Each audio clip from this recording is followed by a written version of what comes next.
un niño muy despierto, pues desde que nació. Cuando lo llevaron a la pieza, ya se había sacado una manga el saco. Era muy buen amiguito. En mi casa los amiguitos guardaban todo lo que no les dejaban entrar a la casa, como el caballo de palo, la rueda de la bicicleta. Todos los rebujos de los amigos se guardaban en mi casa.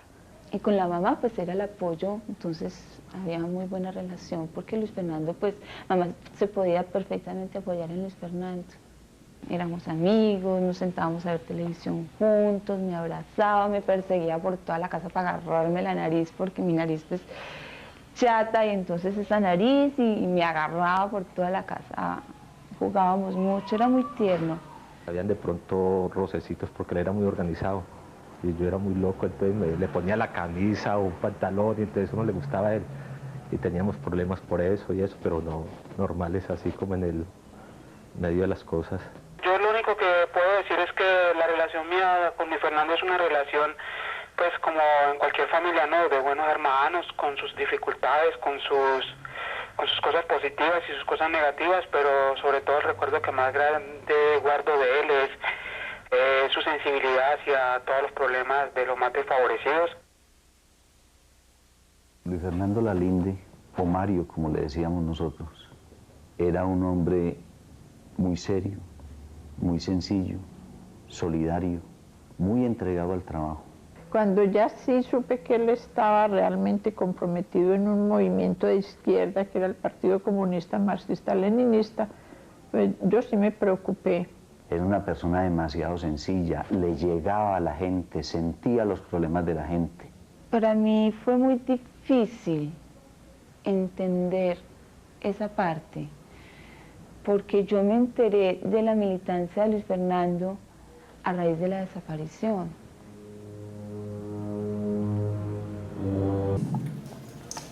Sorprendidos estamos y contentos como de una acogida tan buena para esta bonita oportunidad que tenemos hoy. Estamos pues invitados a conversar sobre los re, ahí, eso va entre paréntesis, es el re, ¿cierto? Re, y luego sentimientos en la guerra. Y tenemos dos invitados muy especiales para eso, que estoy convencido que tienen mucho para contarnos sobre eso que estamos intentando poner en conversación. Ahí, esto no es todavía una pregunta para ellas, sino más como una invitación, otra invitación para el auditorio, como, digámoslo así, una pregunta que sería bueno, un sentido que estuviera ahí flotando, se me ocurría, y que también lo presentaba en otro espacio donde también estábamos preparando esta conversación, es el sentido de cómo preguntar por el sentir, ¿cierto? Como que eso esté flotando aquí entre nosotros mientras estamos haciendo esta conversación, cómo preguntar por el sentir, y a esto ligarlo a esta otra sugerencia, pensar en la guerra como un cuadro. Y entonces la pregunta para cada uno sí es ¿qué ve en ese cuadro? ¿Cierto? Esto digo pues para este auditorio, para todos, para cada uno, mientras estemos aquí. Bueno, yo voy a arrancar de una vez por aquí con ustedes dos.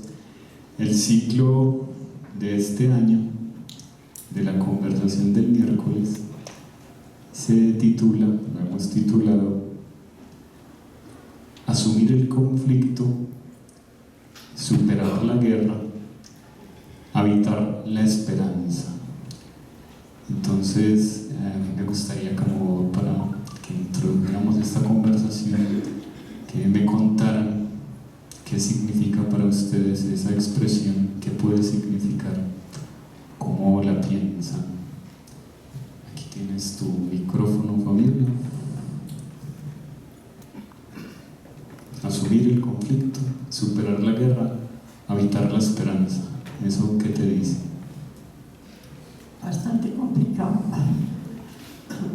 Pero primero que todo, muy buenas noches para todos y todas las personas aquí presentes. Inmensamente agradecida con esta invitación que me han hecho tan especial. Yo quiero, primero que todo, que sepan que yo soy una mamá común y corriente, que he pasado por muchas adversidades. Entonces, mi testimonio es muy sencillo y todas las cosas, sobre todo un énfasis en lo que significa ser mamá y cómo todas las mamás nos ha tocado enfrentar toda esta violencia que estamos padeciendo desde hace muchos años. Entonces, según las preguntas que me hacen, sí, son bastante complejas y difíciles de contestar, porque yo pertenezco a una generación que nos tocó esa violencia que hubo antes de la que estamos padeciendo ahora, la violencia antes de que asesinaran a Gaitán, cuando las famosas chusmas liberales y conservadoras, mi papá era finquero y entonces nosotros vivíamos en Manizales, pero después cuando se llegó en la época de las chusmas, mamá dijo que no podíamos dejar a papá solo. Yo era la menor de la casa, entonces nos fuimos para la finca. Fueron 2 años muy intensos que marcaron mi vida para siempre. Cuando las famosas chusmas liberales y conservadoras, papá era liberal y mi mamá era muy conservadora. Y entonces eso fue una época bastante difícil, cuando el cuento del corte de franela y los crímenes que pasaron en esa época fueron terribles. Pero la gente joven, yo digo que la gente, los menores de 65 años, no conocieron qué fue esa época que nos tocó de las chusmas liberales y conservadoras. Porque en las grandes ciudades, por ejemplo, cuando eso, en las grandes ciudades, eran, pues, por ejemplo, Medellín era la ciudad industrial de Colombia, la de la eterna primavera, aquí no pasaba nada, y cuando empezaron a emigrar los desplazados a las grandes ciudades, a las capitales, lo único que se les ocurría decir era que por allá estaban los montañeros echándose plomo y bala, pero no sabían lo que eso significaba y lo que fue el desplazamiento de eso. Entonces fueron 2 años que a mí me tocaron vivir con ellos, porque después papá tuvo que cambiar la finca con un amigo de él que era conservador y las chusmas de la Dorada eran liberales. Entonces cambiaron de finca y papá nos vinimos a vivir a Medellín. Papá era antioqueño y mi mamá caldense. En todo caso, entonces me tocó como toda esa primera parte, y ya después llegamos a Medellín, la ciudad industrial de Colombia, la eterna primavera, un Medellín fabuloso, el Medellín de los años 50, era un Medellín, pues ya hoy en día a mí me parece mentira que este sea el Medellín que me tocó cuando yo estaba joven, y fue una época muy bella de esos primeros años. Y después se me viene algo en lo que yo nunca pasó por mi mente, y fue la desaparición de Luis Fernando, mi hijo mayor. Tenía 26 años, estuve durante el proceso de Belisario Betancourt, y él estaba vinculado al marxismo, y estaban en la época de que el Partido Comunista Marxista-Leninista estaban en cese al fuego y habían firmado todos sus acuerdos para la paz. Y después me enteré que Luis Fernando era comisario político, porque iba a trabajar con los desmovilizados de ese proceso de paz. Luis Fernando había terminado ese año su carrera, y entonces iba a trabajar con la reinserción. Y es cuando se produce la desaparición de Luis Fernando, un 3 de octubre de 1984. cuando yo supe que él estaba militando en el marxismo, le advertí pues lo peligroso que era un proceso de paz, porque yo ya lo había vivido en la infancia, cuando mi papá, y le había dado pues como todas las instrucciones de que por favor tuviera mucho cuidado, porque todos esos procesos de paz siempre terminaban, al fin se rompían todos esos acuerdos, y él me dijo que no, que estuviera tranquila, y fuera de eso lo que más me impactó era que viendo un noticiero en junio de 1984, estábamos viendo un noticiero y aparecieron las Madres de Mayo en el noticiero, y estaban con sus pañoletas y las fotos de sus hijos desaparecidos. Y entonces yo le dije a Luis Fernando: ay, hijo, ¿qué sentirá una mamá con un hijo o una hija desaparecida? Y me dijo: mamá, es que en Colombia también hay desaparecidos. Y yo le dije: ¿cómo se le ocurre, mi hijo? Eso sucede en las dictaduras militares. Aquí esta es la democracia más antigua y estable de América Latina. Y entonces me dijo: no, es que yo tengo un sindicalista, había estado desaparecido en esos días, y unos amigos de la juventud marxista. Y le dije: no, mijo, no discutamos más eso, dejemos las cosas así, eso no pasa en Colombia. Y estaban en el proceso de paz, como les cuento, de Belisario, y estaban, una columna del batallón Ayacucho Manizales violó esos acuerdos de una columna que estaba en cese al fuego, y Luis Fernando fue a rescatar un herido, y es cuando lo detienen y lo desaparecen. Pero eso fue un 2 de octubre que él sale de la casa y me deja razón de que si no llegó esa noche, llega al día siguiente. Y él no llegó, y ya me empecé a preocupar y empecé a ver qué me decía qué pasaba con Luis Fernando, y entonces empezamos esa búsqueda, y ya sale en el periódico El Mundo, en el 24 de 1984, quejándose el Partido Comunista Marxista-Leninista lo que había pasado, que habían violado esos acuerdos y que Luis Fernando Lalinde estaba desaparecido. Entonces ahí empieza como esa primera parte de la historia, y fue algo muy difícil porque yo no creía que Luis Fernando le iba pues que aquí en Colombia habían desaparecido. Entonces ahí empieza como la primera etapa de lo que se me esperaba. En eso voy a cumplir este año 32 años de estar en todo lo que eso significó, porque nadie se alcanza a entender lo que significa de un desaparecido por razones políticas, como pasó con todos esos muchachos en el proceso de paz de Belisario Betancur.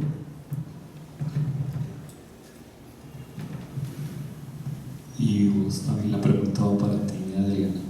Me repite las 3 sesiones.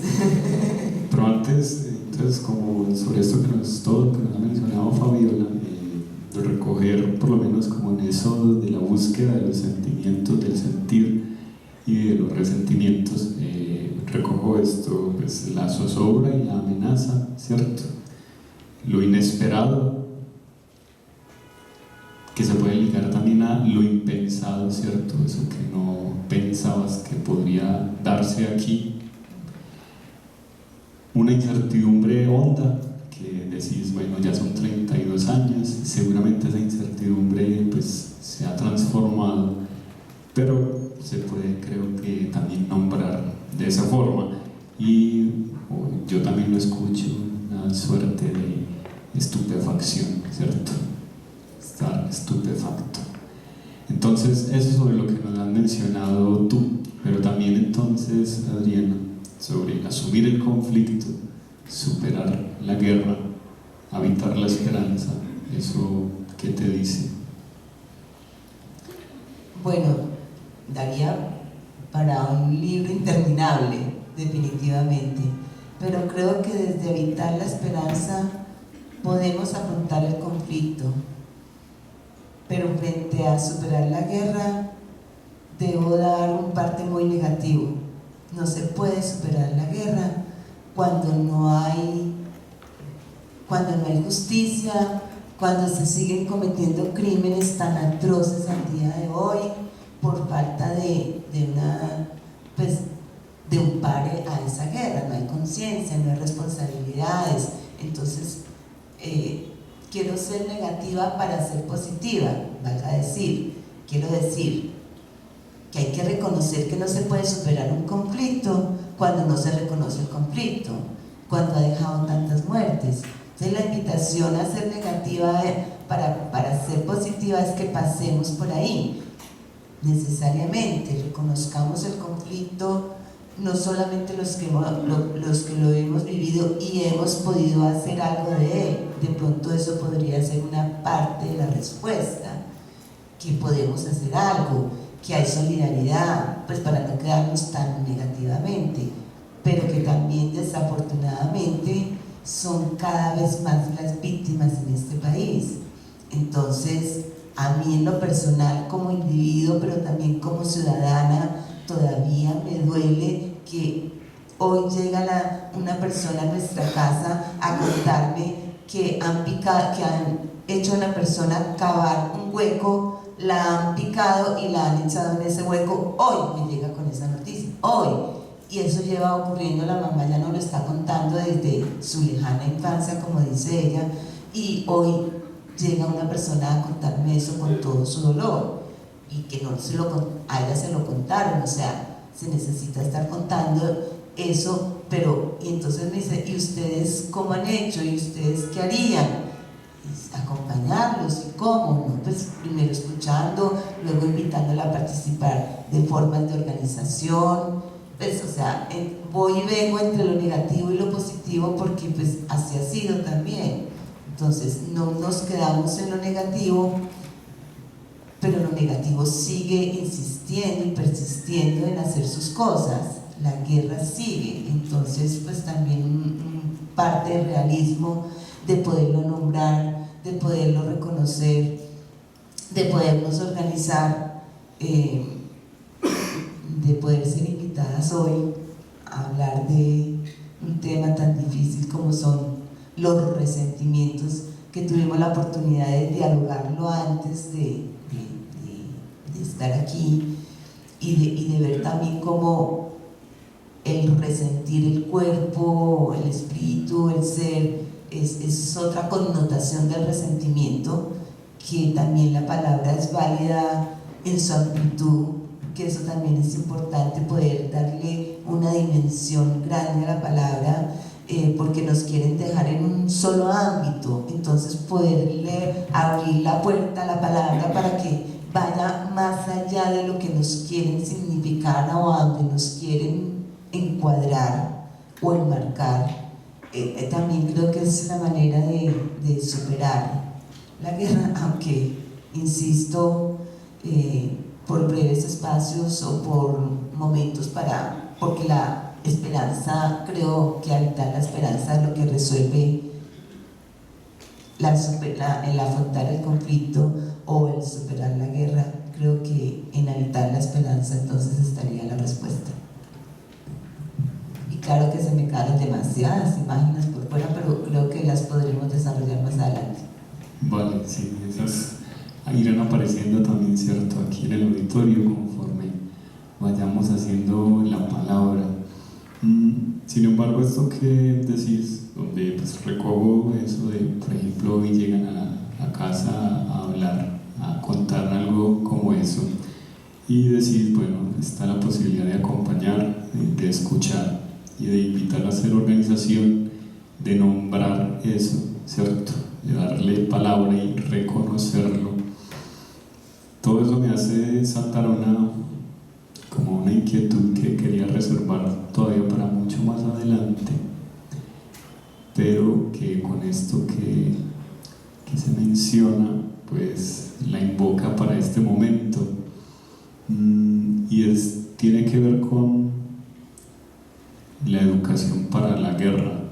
Alguien en otra conversación que teníamos también preparatoria para este encuentro se preguntaba si nos han educado o nos hemos educado para la guerra, y cómo es que nos hemos educado para la guerra.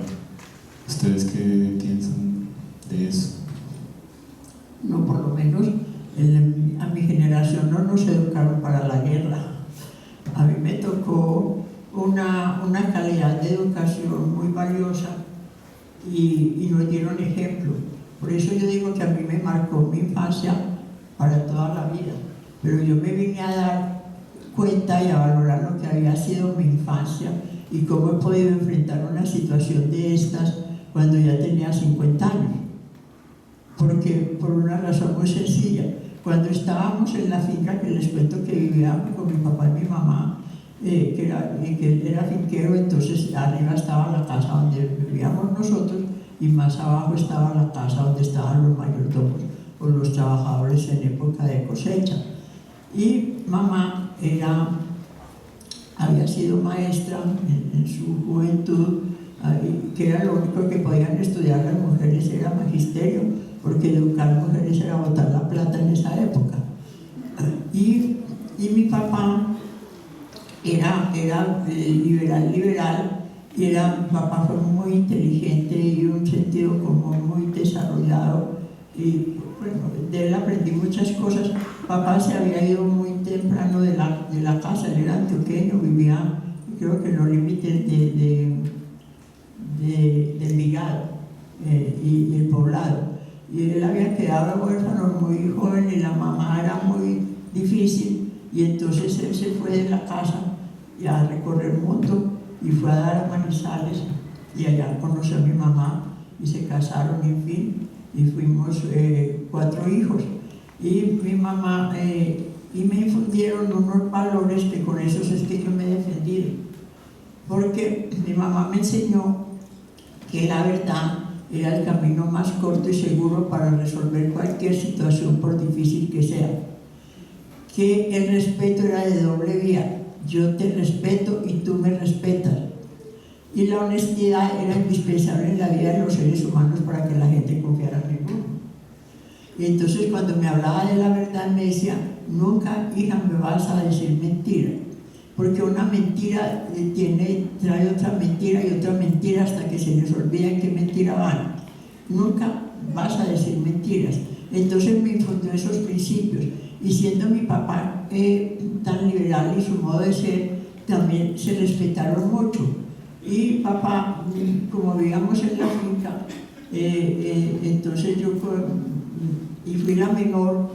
Cuando yo nací, la menor tenía 7 años y se puso a llorar porque ya no iba a ser la niña. Y como en esa época los niños los traía la Virgen, a mí me trajo la Virgen a Belalcázar. Entonces ya después, cuando ya crecieron y nos fuimos a Manizales, entonces papá decía que lo único legado, lo único que nos podía dejar él en la vida era la educación. Entonces fue muy... y con mi mamá, siendo mi mamá como era, y él tan liberal, eran muy respetuosos.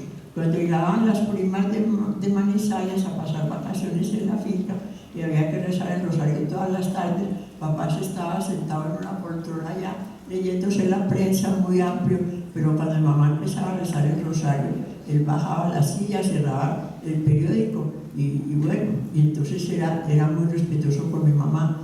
Cuando ella me estaba preparando para la primera comunión, que venían mis hermanas de Manizales del internado, entonces me dijo un día: hija, pregúntele al papá si la va a acompañar a la iglesia el día de la primera comunión. Entonces mis hermanas mayores decían que yo era muy imprudente y que abría la boca y metía la pata, y así me quedé. Entonces fui y le dije: papá, ¿si me vas a acompañar a la misa el día de la primera comunión? Me dijo: claro, mija, ¿por qué no? Papá, entonces, ¿por qué tengo que vivir rezando? Es que por la conversión suya.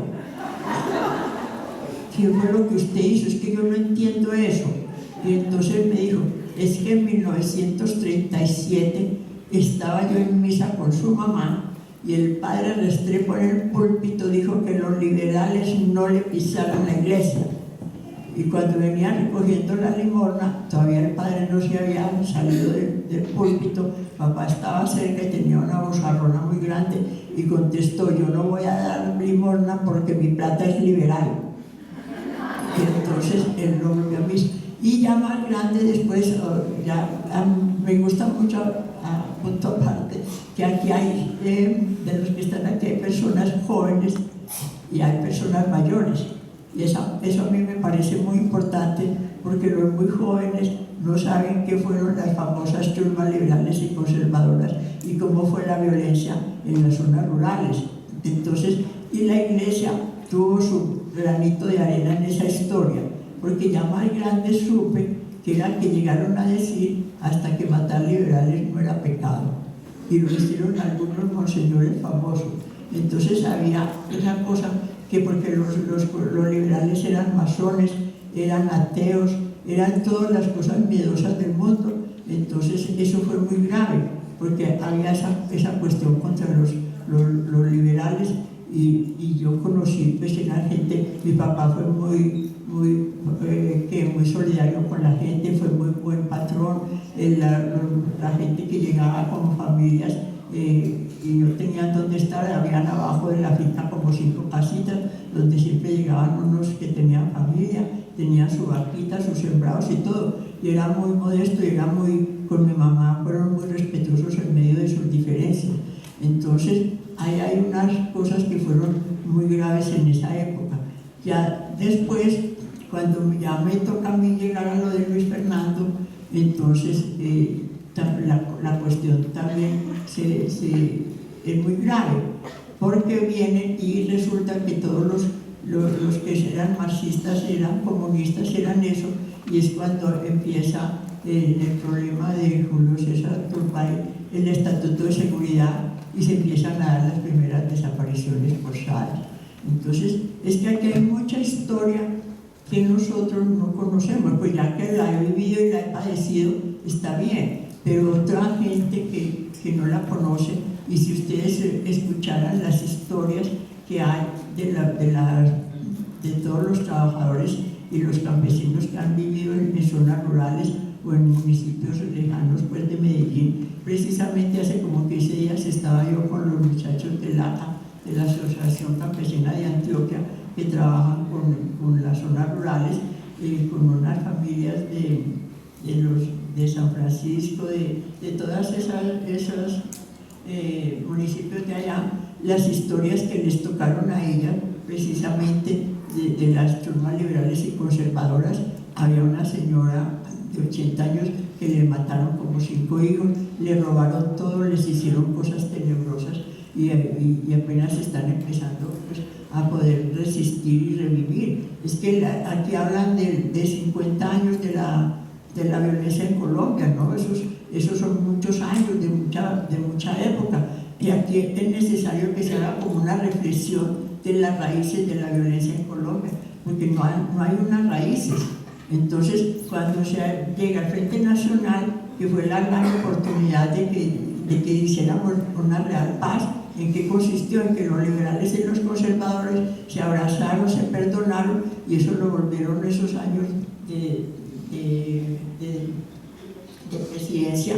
El uno era liberal y después a los 4 años el otro era conservador, y no recibieron a nadie más, y es cuando empiezan también a aparecer la gente al margen de la ley, pues, y eso que los primeros que fueron Tiro Fijo y ellos fueron más que todo una historia que fue muy distinta. Ellos nunca habían secuestrado a nadie, sino que estaban pidiendo una ayuda, que les ayudaran a recoger otra vez sus terrenos y les dieran como para salir adelante de las deudas que tenían. Y es cuando aparecen ya otros y echan parte de eso. Pues lo que pasa es que esa historia es muy larga, y yo les doy un consejo, y es que tienen que leer, y para leer a los más jóvenes que se vayan a las anticuarias, porque esos primeros libros que se escribieron sobre la violencia en Colombia, los recogieron, los botaron, los hicieron de todo, porque no les convenían a los liberales, a los conservadores, que se conociera la historia que había mucho más atrás. Bueno, voy a ponernos en evidencia. Tenemos aquí un recurso poco ortodoxo que hemos convenido en la conversación, que es la tarjeta roja, que la misma Fabiola me pidió que cuando viera que se estaba extendiendo demasiado, ¿cierto?, le sacara la tarjeta roja. Yo lo he experimentado, que esta conversación con ella, las veces que he conversado, la imagen que me viene es la del como el río de la historia que empieza a correr, ¿cierto? Y es muy difícil uno querer detenerlo. Además, yo pues para detener a alguien soy muy malo en la conversación. Pero entonces también para que le demos lugar a Adriana sobre este asunto, porque bueno, Fabiola nos invita a pensar y a ubicar las raíces de la violencia, ¿cierto? Se puede leer ahí una valoración muy importante, ¿cierto?, de la historia y el hacerse a la historia y conocer la historia y también transmitir la historia, que pues ya es la segunda invitación que hace, sobre todo a quienes sean los más jóvenes de los presentes. Y estos valores que decís, que yo pensaba y que dices que recibes en el hogar, en la infancia, a la que te aferras, y que los pensaba yo como que sin ser garantía de que le hagan el camino difícil a la guerra, sin embargo le hacen su traspiés, que son la verdad y el respeto y la honestidad, ¿cierto? Entonces esto pues digo para pensarlo, y le doy la palabra a Adriana en relación a una educación para la guerra, pues cierto, hemos sido, porque pues, también lo menciono, es para que ustedes me lo digan, porque por el ejemplo de vida pues que son, uno dice no hemos necesariamente sido educados para la guerra. Pero bueno, no sé vos qué tendrás que decir ahí. Yo tengo dos asuntos muy contradictorios. Uno es que educar ya está ofendiendo para la guerra. O sea, la educación debe ser algo que da vida, ¿cierto? Entonces, si tú me dices educar para la guerra, perdóname, pero yo me siento ofendida frente a eso. Pero también inmediatamente voló algo que la mamá mencionó y que es el origen y la razón de ser, no solamente que nos va a acercar más al tema, sino también que me ha dañado mucho la vida. Es que a mí me tocó el estatuto de seguridad que entró a mi casa para quedarse y no ha salido de allá. Pero ese estatuto de seguridad tiene su origen en la Escuela de las Américas, que es un lugar donde educan para la guerra. Entonces me permite liberar también tu pregunta, que mi respuesta anterior no sea un regaño, sino que también sea una oportunidad para liberar esa situación que me ha hecho tanto daño a mí como individuo, pero que se ha reproducido el día de hoy. Entonces existen lugares donde educan para la guerra y por eso es que estamos como estamos, ¿cierto? Pero el problema es que esos lugares los reconocemos quienes nos hemos debido educar para la guerra, o sea, desde el sentido que nos ha tocado la guerra y nos hemos tenido que enfrentar o confrontar. Bueno, la mamá es la que ha estudiado y es la que ha investigado, y aprovecho la oportunidad para darle infinitas gracias por esa existencia en su preparación, porque gracias a ese estar buscando y a ese estar investigando y a ese estar haciendo esas cosas, yo voy logrando tener un lenguaje que se demora mucho en tener estas palabras de educar para la guerra. Sí, educan para la guerra, es una realidad, igualmente duele y tiene sus nombres. Entonces, pero al mismo tiempo aprovecho para decir, hombre, educar para la guerra, qué pena pues es una violencia más, o sea, entonces creo que con eso logro recoger esas dos. Y lo otro, pues también existe algo que es muy común, que lo acabas de recoger de la mamá, y es el ejemplo. Entonces me acordé también de Pablo Escobar y de su hijo, y cómo el hijo, después de haber vivido con su papá esa historia, cómo él lo impide, que por favor nadie quiera ser como su papá, ¿cierto? Entonces también el ejemplo educa para la guerra, o el mal ejemplo. pues igual, bueno o malo, no importa, los ejemplos también forman para la guerra.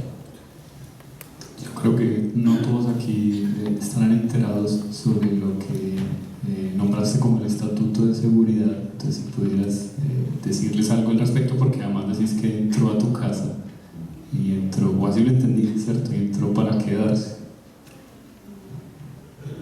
Bueno, el Estatuto de Seguridad es el que le da al Estado toda autoridad y a las fuerzas toda la autoridad de detener personas sin tener que dar razón de ella durante 3 días. O sea, ahí empieza la desaparición forzada, pueden allanar sin permisos.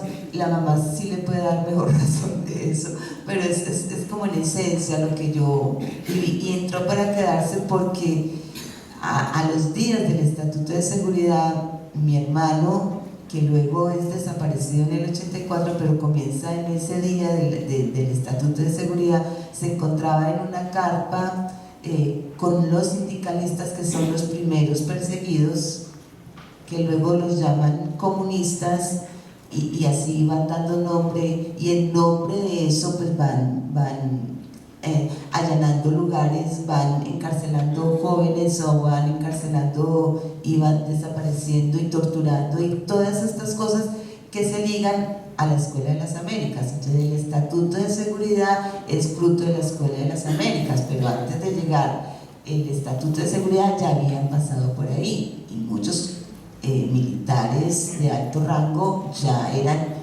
profesores en la Escuela de las Américas, que ya le cambiaron el nombre gracias a la existencia de muchos, pero después solo eso, le cambiaron el nombre y el lugar, pero en esencia sigue siendo lo mismo, y al día de hoy Colombia es el mejor cliente y la mamá sí le puede responder mejor.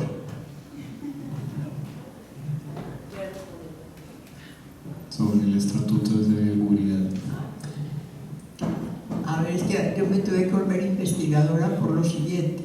Como yo no creía que en Colombia pasaban lo que había pues desaparecidos esa historia, entonces cuando empiezo a buscar a Luis Fernando y me doy cuenta que me están mintiendo, que me estaban mintiendo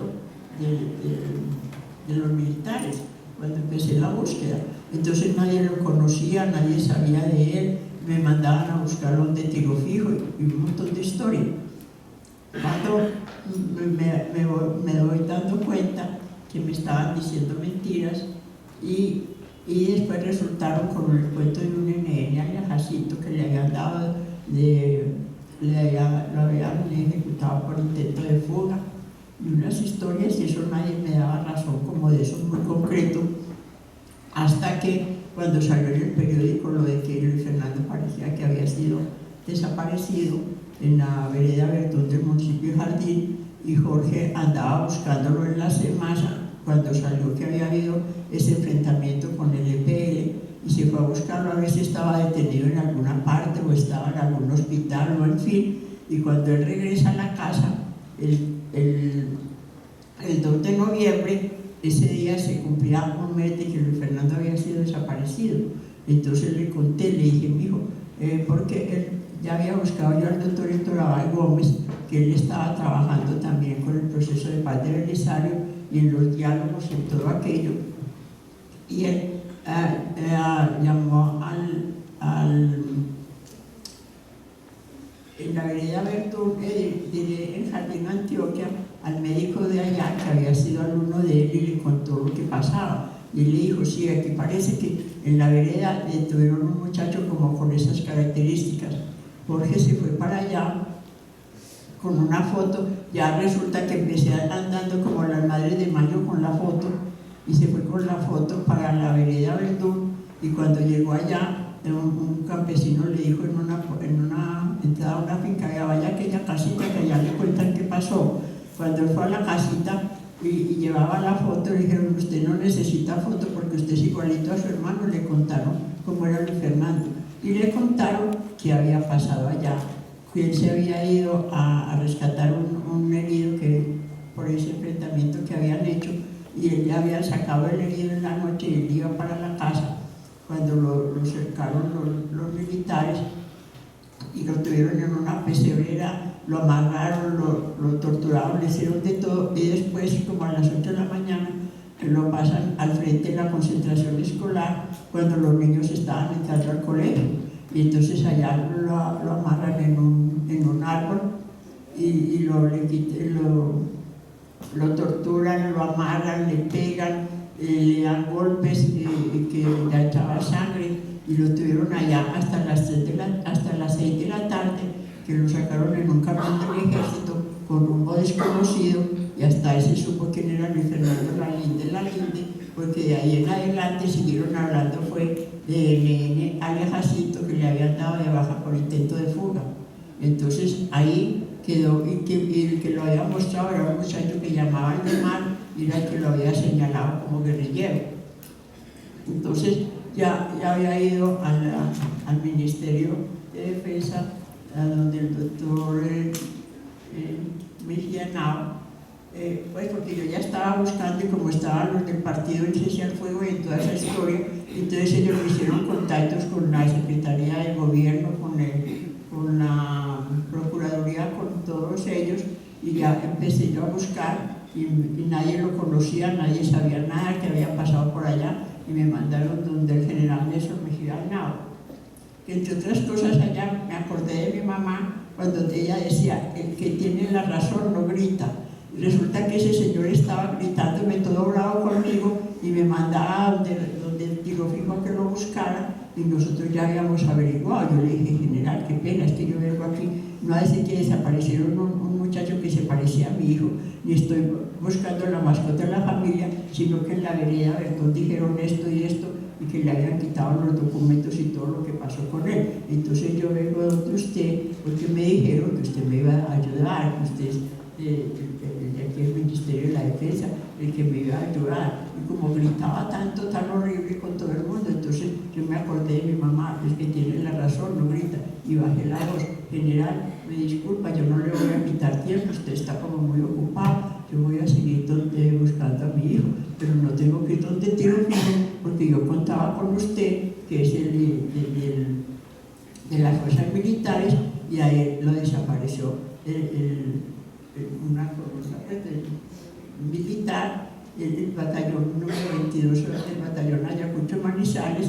Entonces, tranquilo, discúlpeme, yo ya me voy, lo dejo tranquilo.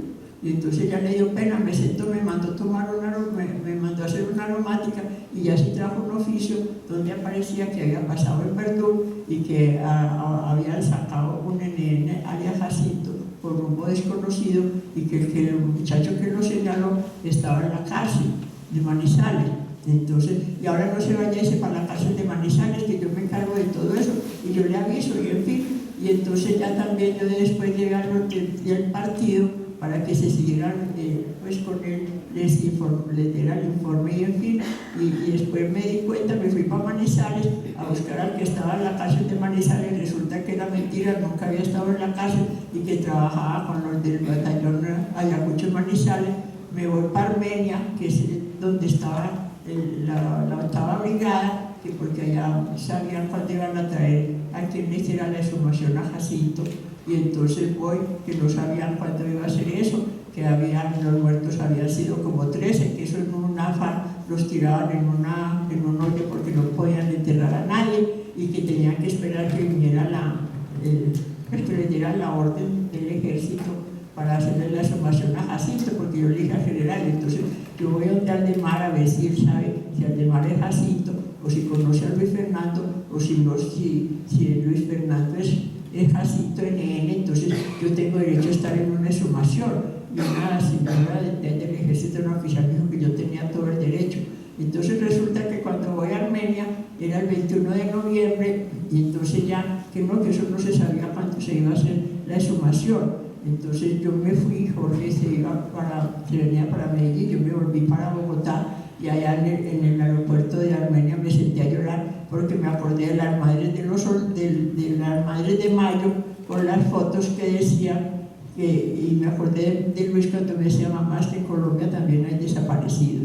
Entonces ya vi que me estaban diciendo mentiras, y ya me vine para la empresa, que me habían dado una licencia, cuando después llama al general a decir que habían hecho la exhumación de Jacinto, pero que no lo habían podido identificar porque no tenían los polvejos de los dedos.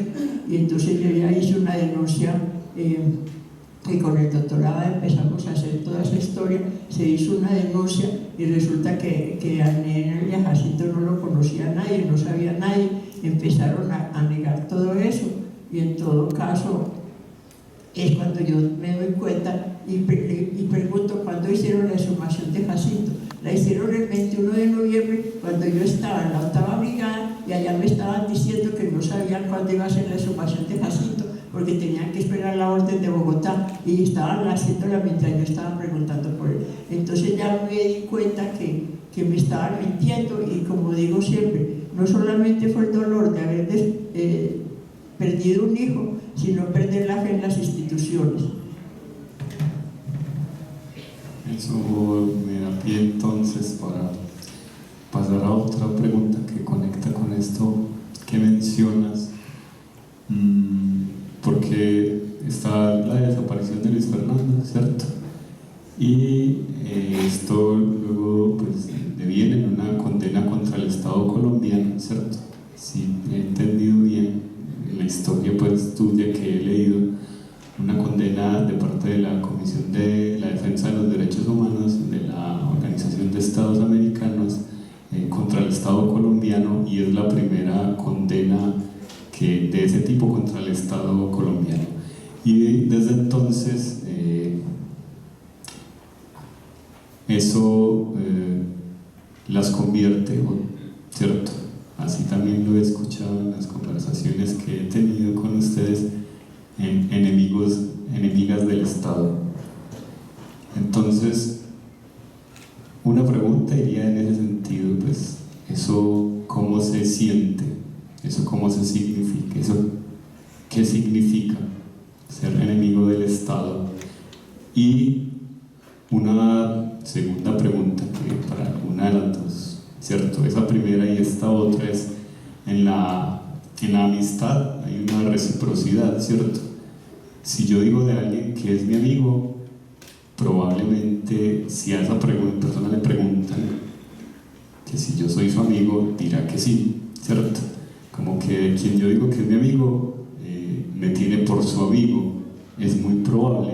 Pero entonces, conectando con esto de ser enemigo del Estado y el ejemplo de vida de ustedes y el modo en que han respondido a este ultraje, entonces me entraba la otra pregunta, y es si es para usted, si él es en ese juego de reciprocidad, ¿cierto? Exacto. Si el otro dice a mí que yo soy su enemigo, eso lo convierte en enemigo mío. El Estado colombiano es para ustedes un enemigo, siendo que el Estado colombiano las tiene por enemigas. A ver, es que eso todo es una historia tan que le digo yo, volviendo a mi infancia, que entonces yo aprendí a leer en la prensa liberal en la Imitación de Cristo, y mi mamá me enseñó que orar era hablar con Dios, que la fe mueve montañas, que los designios de Dios eran insondables, y que en los momentos difíciles uno pedía a mi Dios. Y papá, que se burlaba mucho de mí, que porque yo era muy insistente, persistente, incómoda, y que era igual a los siriríes. Entonces, como yo en la finca yo conocía al sirirí que se llevaban los pollitos, y entonces había el sirirí, el gavilán se llevaba los pollitos, y el sirirí lo perseguía hasta que lo soltaba, y también los pichoncitos. Entonces papá decía que yo era como sirirí. Y también me aprendí de él que las guerras no las ganaban las armas, sino las estrategias. Y eso todo se me quedó ahí, y él era muy estratega y todo. Y entonces de mi mamá aprendí pues de eso, pues, éramos muy rezanderas y todo, y eso a ella le aterraba que el odio y la venganza y esas cosas, eso era peor para el que las padecía. Y cuando resulta que sale la resolución de la OEA porque el doctor Abad me siguió ayudando. Entonces agotó el recurso interno porque siguieron con el cuento de que NN había Jacinto y que daba de baja por intento de fuga y toda esa historia, hasta que el doctor ya agotamos el recurso interno porque nadie lo conocía, nadie sabía. Y a estas alturas de la vida en Colombia no saben que tienen que agotar el recurso interno del Estado, sino que dicen que las ONGs se van a Londres a llevar chismes y por eso no han podido firmar el TLC. Y resulta que los organismos internacionales tienen que agotar primero el recurso interno que pasó en el país. No es que cualquiera pueda llevar allá chismes. Y ya cuando asesinan al doctor Abad y yo quedo en el aire, en el 85 ya había mandado todo eso a la Comisión Interamericana. Ellos ahí mismo le escriben a Colombia, Colombia le contesta a la comisión le escribía al doctor, entonces eso era como una pirámide, como un triángulo ahí. Y resulta que una vez de Colombia ya habían asesinado al doctor. De Colombia le escriben a la OEA que el caso de Luis Fernando ya estaba resuelto, que ya era un caso aclarado. Y punto. Y mandaron hacia el doctor Abad y nosotros, ¿y cómo lo aclararon si nadie ha dicho nada? Entonces se escribió a la OEA que nosotros no sabíamos qué había pasado con Luis Fernando. Le escribieron a Colombia y contestaron que por un error mecanográfico involuntario, donde dice aclarado, le hace archivado. O sea que lo habían archivado sin aclararlo. Entonces ahí es donde empieza todo ese tira y afloje. Asesinan al doctor y yo quedo así en el aire, y como mamá me dijo que por haber hablar con Dios, yo le dije a mi Dios que me ayudara porque eso estaba muy complicado. Y apareció la Comisión Colombiana de Juristas y siguieron con el caso de Luis Fernando. Y ahí es cuando ya en Colombia pedía a la Comisión Interamericana que le dieran como un año de plazo, porque ya en el 87 había sacado una resolución. Ellos pidieron un año de plazo, que porque había mucho problema, que el narcotráfico, que las guerrillas y todo eso, y le dieron un año. Y nada que contestaban, entonces salió en firme la resolución de la OEA en 1988, en septiembre del 88, responsabilizando al Estado colombiano por ejecución extrajudicial. Cuando salió eso, que ya sí salió en los medios, me dijo Mauricio el menor, me dijo, mamá, ¿cómo nos irán a cobrar esto? Le dije, pues no, cuando más irán a allanar la casa, pero aquí no hay nada del marxismo ni de nadie, pues yo no, todo esto está tranquilo.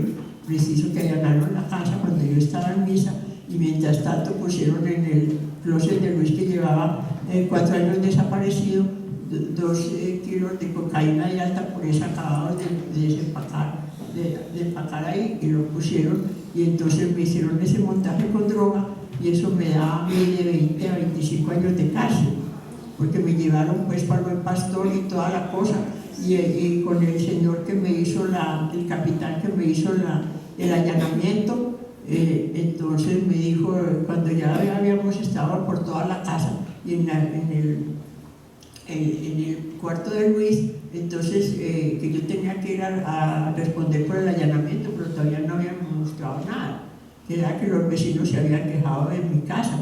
Cuando de pronto el tipo se agachó así en el closet y se metió por allá y salió aquí con una bolsa y me dice, señor, ¿en la coca? Y yo, pero como, ¿cuál coca, capitán? Y me dice, pues la coca. Y yo no entiendo qué coca me habla. Cuando abre la bolsa, saca los 2 kilos de coca y le dije yo, lo que pasa, capitán, es que yo la he visto en televisión, pero yo no la conozco. Entonces él la probó y me dijo, señor, esto es coca. Entonces yo le dije, bueno, lo que pasa es que usted por lo menos la ha probado, pero yo no. Entonces, fuera de eso, le pedí la orden de allanamiento, que ya estaban en los periódicos, que no se podía hacer allanamientos ilegales, porque estaban también en una cosa de ¿cómo es que se llamaba? Bueno, esa, que a Luis lo detienen con la operación Cuervos, y lo que me hicieron a mí era la operación Centella, que estaba en un paro. Y entonces me llevaron al batallón Bomboná, porque entonces pusieron la talcoca. Yo le pedí que me mostrara dónde estaba la orden de allanamiento, que ellos no necesitaban órdenes de allanamiento porque ellos eran del ejército, y resulta que sí tenía la orden de allanamiento, pero no estaba firmada con la dirección, pero no tenía una orden de allanamiento. Entonces ya allá me quedan, después me bajan al Buen Pastor, y estando en el Buen Pastor, que ya en el noticiero de Pastrana, un miércoles, porque el martes nos llevaban al Buen Pastor, el miércoles me dicen unas niñas, vea que usted salió anoche en el noticiero de Pastrana. Sí, ¿qué pasó? Era mi foto reseñada, porque al salir uno de allá estaba la foto reseñada, esa mesa larga que todavía saca, llena de armas, de drogas, de mil cosas, todas las banderas de todos los guerrilleros, y dijeron que yo era la jefe de la narcoguerrilla en Antioquia, terrorista y subversiva. Entonces ya dije yo, pues ahora sí, tengo más puestos que un bus de escalera, pero bueno, y yo trabajaba con almacenes ley, y el ley se manejó mejor conmigo que la iglesia que Luis hizo allá en bachillerato, arriba de los padres. En todo caso, ya dije yo, ahora verá esto, y le pregunté a mi abogada que me fue a visitar allá, le dije, decime Marta Luz, ¿cómo es que me ponen droga? Yo sin plata, vivo de un sueldo, y con una plata ahí escondida me tratan como una estúpida, con 30 millones es que valía eso, metidos en un closet. Les hablo de 1988, y me explicó Marta Luz, lo que pasa es que con la droga se cae la resolución de la OEA, porque los organismos internacionales y derechos humanos no defienden narcotráfico, y usted se volvió muy incómoda para el Estado, y eso le sirve a las mamás, a las que tengan desaparecidos, que no se metan con el Estado para que no le pase lo mismo de esa señora que me daba de 20 a 25 años de cárcel.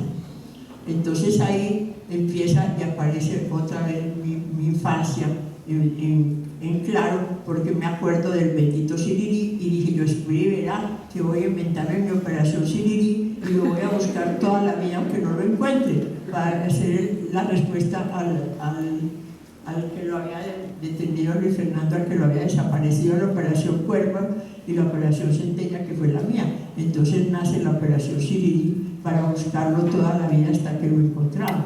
De manera que me hicieron demasiadas cosas, y entonces en eso, con el respaldo de la OEA y de todos ellos, logramos por lo menos que en mis oraciones personales, que era fin de mes en octubre, porque eso fue un 23 de octubre, como el 30 de octubre, entonces le dije al Señor, me acordé de todas las cosas de mi mamá y de mi papá, por eso lo puse el Sirirí, y de mi mamá, que oraré a hablar con Dios. Entonces le dije, Señor, entonces ayúdame. Si me necesitas aquí en el Buen Pastor, ¿qué puedo hacer yo aquí? Y si no, ¿qué? Entonces, porque yo soy inocente. Y el 30 llegaron la comisión del ahorro, que venía de Suiza, y llegaron a Colombia, estaban en Bogotá, supieron lo del mío, y entonces eran los de la desaparición forzada. Vinieron a Medellín a buscarme al Buen Pastor, nadie los quería llevar porque era un domingo y que no estaba el gobernador, ni el alcalde, ni nadie, y entonces el doctor García Sayán les dijo, si no podemos visitar la madre de un desaparecido, esto va a quedar en el informe que tenemos que llevar a Suiza. Y era un domingo, ahí mismo aparecieron todos, al Buen Pastor llegó un montón de gente y me van a buscar allá a la salida, allá eran las 5 de la tarde, era domingo, y unas niñas de la universidad me cuidaban porque les daba miedo que me desapareciera. Me fueron a buscar y dije, pero ¿qué van a hacer un domingo si ya vinieron las visitas en todo el mundo?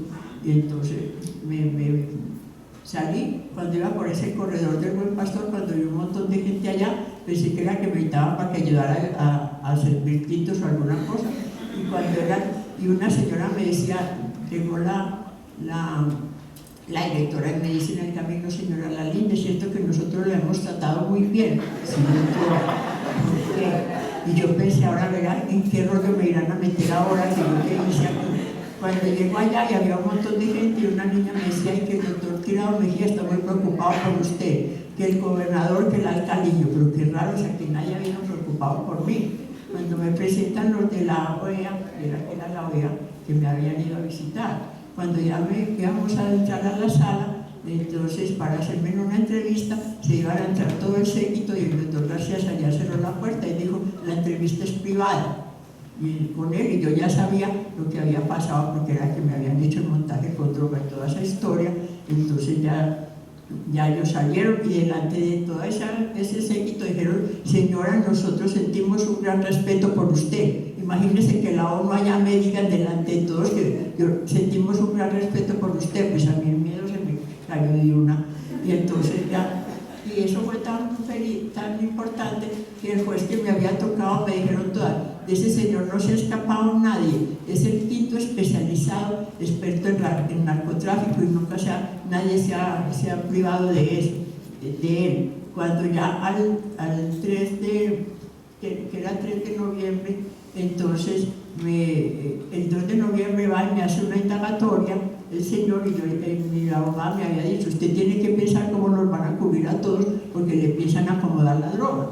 Entonces yo ya estaba muy tranquila con todo lo que me habían dicho, inclusive lo puse en el hotel del gobierno, las niñas de allá de que cuidaba, señora, ¿usted por qué llama esto el hotel del gobierno? Dice, ¿les parece poquito? Hacía 20 años no tenía vacaciones, no tengo que hacer oficios, y el doctor Marco es el que me está dando la comida y todo aquí, yo me siento en el hotel del gobierno y yo tengo mi conciencia tranquila. Y entonces en el hotel del gobierno salí el 3 de noviembre porque cuando llegó el señor que me hacía la indagatoria, el quinto especializado, entonces yo ya me había preparado y le dije, hagamos una cosa.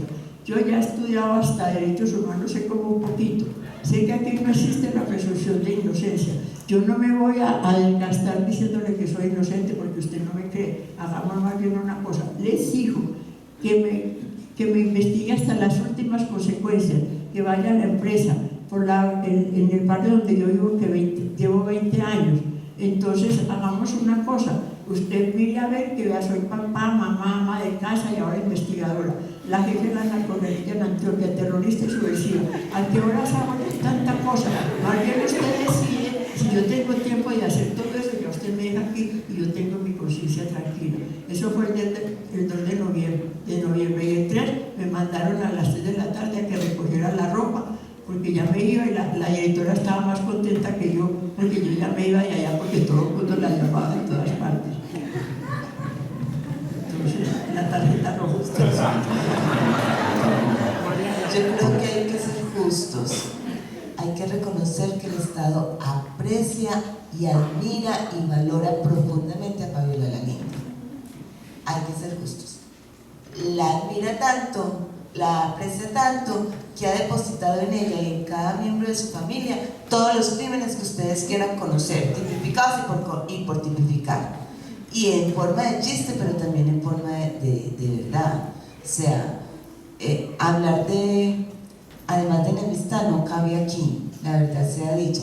Que nos odien, pues nos odian muy bien, porque al día de hoy seguimos interceptados. Ustedes no se imaginan lo aburridor que es, la gente se acostumbra, pues yo no he podido acostumbrarme a eso, y se vive y se siente de la manera más despiadada. Pero también he visto, a raíz de la sentencia, que es logro de toda esta historia que la mamá ha ido contando, más todas las que seguramente me va a decir, me quedó faltando esto, no puedo hablar de esto, porque es inagotable lo que nos han hecho, ¿cierto? Es inagotable y lo siguen haciendo. Pero entonces, en lo último que han hecho, que es la resolución, la sentencia, una sentencia que se dicta también contra el Estado y que manda a reparar, una reparación simbólica, recuperar la dignidad de Luis Fernando a través de un video, de un monumento, bueno, de una serie de cosas que nos están sacando el jugo y el pelo. Nuestra casa es una casa de puertas abiertas para esta gente. O sea, aquí le abrimos la casa al estudiante, al militante, al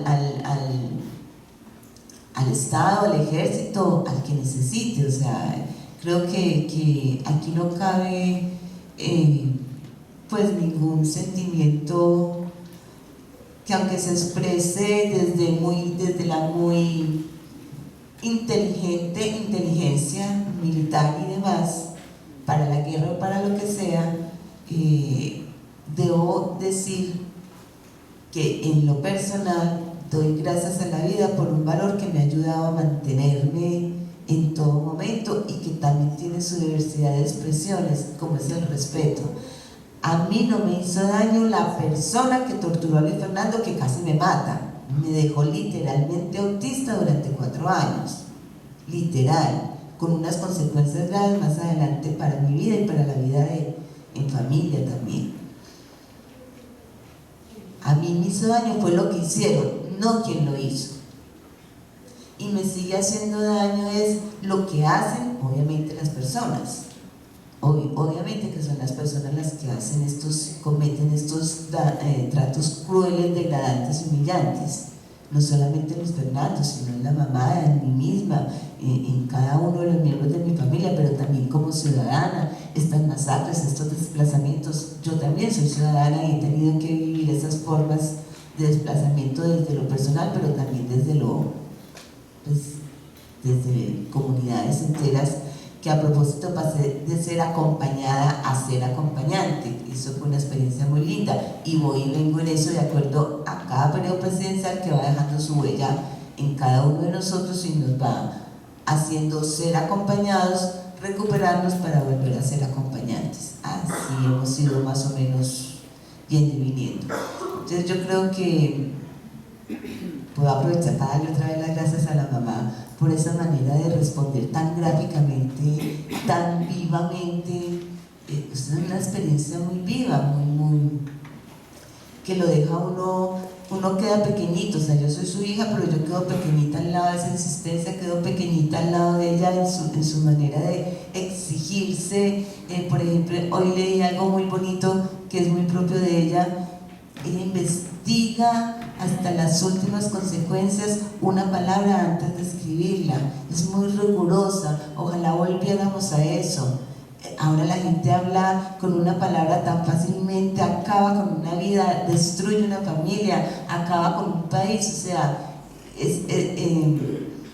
la mamá, en cambio, ella no logra enviar un correo, se demora todo un día para escribir una frase, pero debe ir muy seleccionada. Entonces aprovecho como toda esta manera de la mamá hacer su testimonio, y pues también agradezco a la vida nuevamente que no nos dio enemistad, o sea, que nos odie, que no nos damos cuenta. Y si nos damos cuenta, pues seguimos adelante, porque también hemos recibido algo que ha sido infaltable en nuestra vida, y es mucha solidaridad, que nos ha permitido que tantas cosas como las que hemos debido vivir cada uno, pues nos han apoyado, nos han hecho resistir, nos han ayudado. Ciertamente que hay momentos muy difíciles, hay que reconocerlo también, ¿cierto? Pero momentos de soledad y de vacío y de oscuridad y de rabia y de todo lo que ustedes quieran, y pues que también resienten desde otro sentido la vida, la salud y lo demás. Pero pues sí, molesta, incomoda, afecta y todo lo que ustedes quieran, porque pues hay que ser honestos y hay que ser sinceros. Sí, hay dolor, hay de todo lo que ustedes quieran, pero la ventaja es que se supera, y ese es el gran reto. Bueno, por allí me hicieron una seña de que estamos muy próximos a terminar este primer momento para que el público también pues pueda hacerles preguntas. Sin embargo, entonces tenemos 8 minuticos y yo todavía tengo entre otras muchas preguntas, pero una que me está saltando en la lengua por esto último que han dicho. Entonces, 4 minuticos a cada una para esta pregunta. Aquí sí voy a sacar la tarjeta roja a Fabiola, y es esta que yo pienso como una herida, ¿cierto? Esta herida, con este acto, pues, la desaparición de Luis Fernando. Entonces vos te haces investigadora y Adriana se hace escultora. Entonces, como escucharlas decir algo en la investigación y esa herida, cómo están relacionadas, y el hacer escultura y esa herida, ¿cierto? Cómo están vinculadas.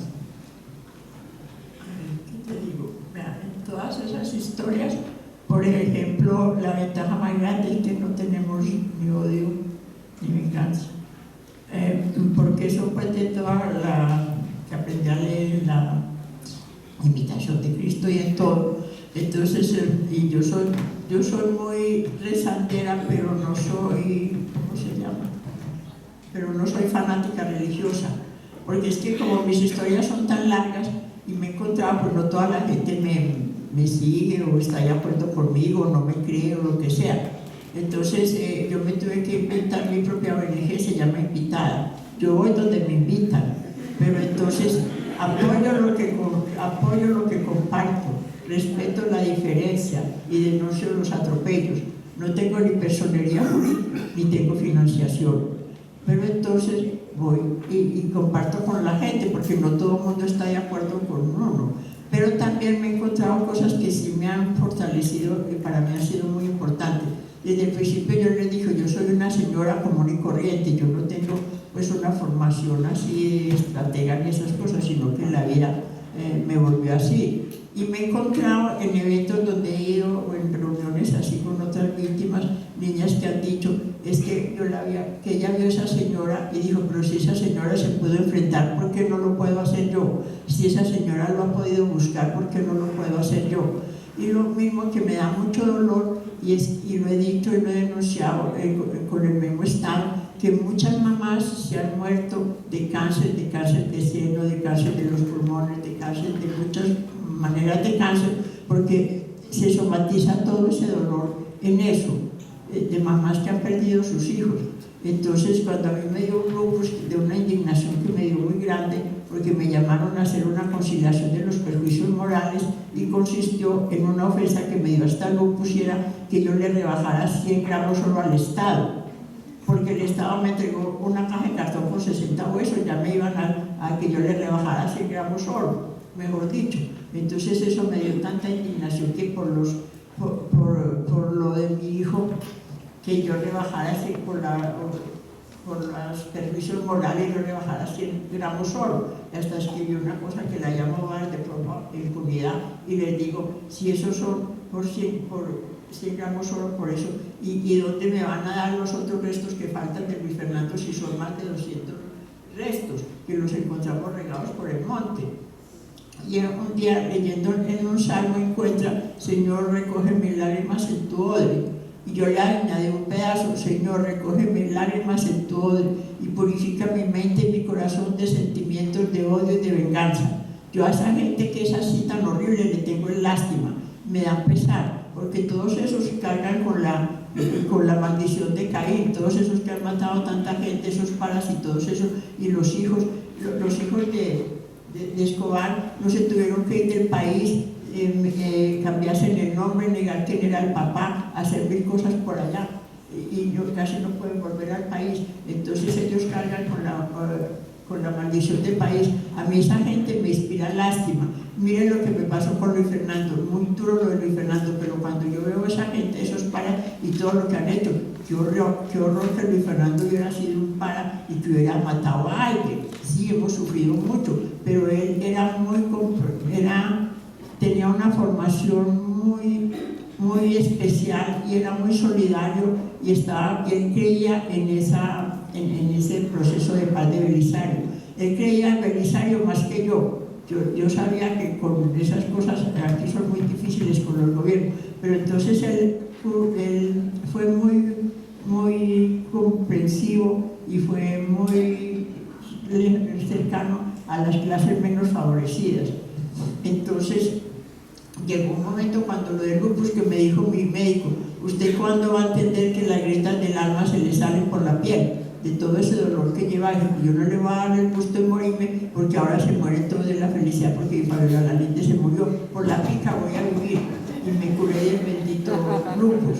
Y entonces ya, y fuera de eso he aprendido de todos los errores que me han cometido conmigo, he aprendido mucho de ellos, de ver todos los errores que cometen, y he denunciado cosas muy graves, pero yo soy como San Juan Bautista, una voz que clama en el desierto, porque ven la mamá, pues yo no soy una especial en nada, sino una señora que es más civil que nadie, entonces pues no tienen mucha importancia conmigo. Pero entonces hay otras que sí han aprendido, que dicen, esa señora, otra me contó una vez que había oído la historia y entonces ella también dijo, pero ¿qué voy a hacer yo? Entonces he encontrado que muchas mamás, y una hasta me escribió una vez un poema de que dice, si esa señora fue capaz de hacer eso, ¿por qué no yo? Y yo no soy, yo soy una señora sin importancia común y corriente, que soy muy insistente, persistente como un sirirí, pero entonces yo le colaboro al que me necesite, por eso mi ONG se llama Invitada. Cuando me llamaron las madres de los soldados para hacer Operación Sirirí, hicimos una campaña muy bonita, se llamó de la Operación Sirirí contra los acuerdos humanitarios, y mucha gente me cayó encima, Fabiola, ¿usted cómo se va a trabajar con las madres de los soldados viendo lo que el Estado le ha hecho a todos ustedes? Caso ya fueron las que detuvieron a Luis Fernando, ni lo torturaron, ni le hicieron lo que le hicieron. Conmigo no voy a permitir que politicen el dolor de una mamá, ni se lo crean. Y yo con la que sea, yo la acompaño, porque es que el dolor de una mamá eso no lo sabe sino uno. Y de manera que entonces resultamos que tenemos un sentido común tan desarrollado que ni los mismos hijos a veces piensan ni creen en uno. Y uno sueña y hay muchas cosas que pasan, y por eso estoy aquí sentada. Y he tenido una solidaridad que esa es la que lo sostiene a uno en la adversidad. Eso es indispensable. Y fuera de eso el apoyo internacional, nada menos que la ONU, que la OEA, y que me respetan mucho, que yo con eso tengo, que el Estado no cree conmigo, pero ya los he cogido en todas las mentiras. Si ustedes vieran los errores que han cometido, a mí me da hasta pesar de esa gente. Porque todavía me gustaría, pues, estamos ya al límite para este otro momento, para que el público también les pueda preguntar, pero entonces, lo que nos pueda decir es hacerse de escultora y esa herida. Bueno, la verdad es que son demasiadas heridas, entonces, haciendo memoria, cada herida fue dejando una etapa. La herida más larga fue la de la arcilla, que duró 12 años, pero las otras heridas entonces fueron siendo con la pintura, logré escribir algo que ahí fue donde la chica se inspiró, pero ya, o sea, escribí ya, hice escultura y ya, pinté y ya. Entonces esta nueva herida no sé cómo se va a cerrar o en qué va a terminar. Lo que estoy ahora es tratando, todavía me falta mucho, en seguir acompañando a la mamá en las dificultades que está teniendo ahora de salud y de memoria, y con el Estado que sigue siendo tan exigente para cumplir ella la sentencia que debe cumplir. Entonces está siendo muy agobiante, muy exigente, y pues no logro ser muy expresarme, pero creo que esa expresión de poder acompañar a la mamá me halaga y me da una oportunidad muy grande de seguir allí aportando en la soledad y en el silencio. No se tiene que hacer bulla, no se tiene que hacer nada extraordinario. Hay muchas maneras de ser y de estar en la guerra, en la paz, en el conflicto, en todo, hay muchas maneras, y no necesariamente tienen que ser visibles, ni nombrados, ni mucho menos. Pero de todas maneras es muy rico que hoy me hayan sacado de mi soledad, de mi silencio, para compartir y abrir un poco mi herida, que también hoy puede ser una respuesta, poder compartir un poco. Muchas gracias. Y por favor, espero que no haya preguntas, sino más bien que haya un compartir de parte de ustedes para con nosotros. Gracias. Bueno, entonces es el momento de ustedes. Por aquí hay una mano alzada.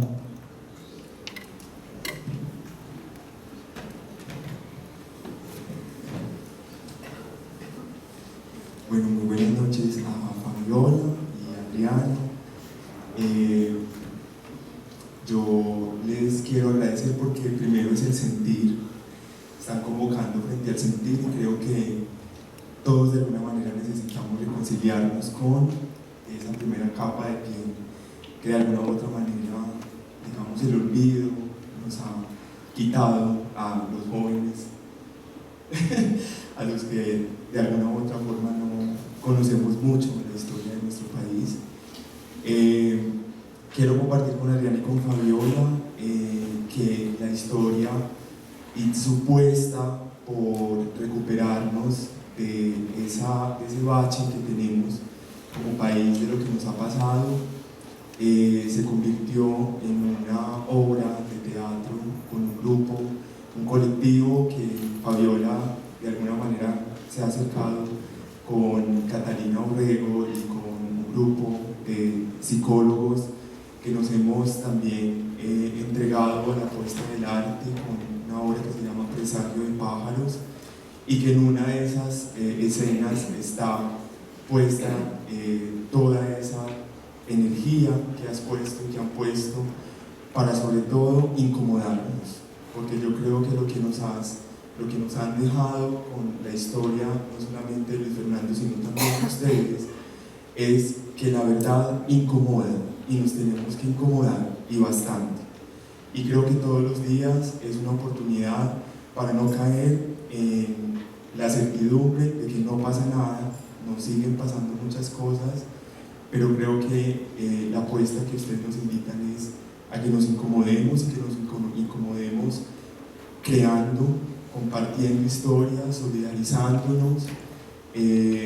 No justificamos lo que ha pasado, pero reivindicamos el derecho que tienen ustedes de movilizarnos también a nosotros, y la gratitud inmensa con ustedes como mujeres, porque creo que Latinoamérica está despertando de un gran bache. Chile, El Salvador, y que todo esto lo están logrando mujeres, porque también han sido quienes han salido más lastimados, porque los hombres han sido los desaparecidos. Entonces creo que gratitud inmensa con ustedes, buscar el sentir, conmocionado, pero totalmente agradecido. El cuadro de la guerra son ustedes dos, es decir, habitamos la esperanza, y es una decisión, es una elección. Si otros eligen otro camino, no hay de otra manera, a nadie nos obligan a estar en uno o en otro lugar, pero quienes hemos decidido habitar la esperanza nos tenemos que incomodar. Entonces, muchas gracias por las historias, por seguir luchando, porque nos motivan a nosotros a seguir creyendo que así la paz esté lejana o cercana, por lo menos ya estamos escuchando un presagio de un civilín. Entonces, muchísimas gracias por este conversatorio. ¿Tu nombre es? Andrés Felipe. Gracias, Andrés Felipe. Sandy.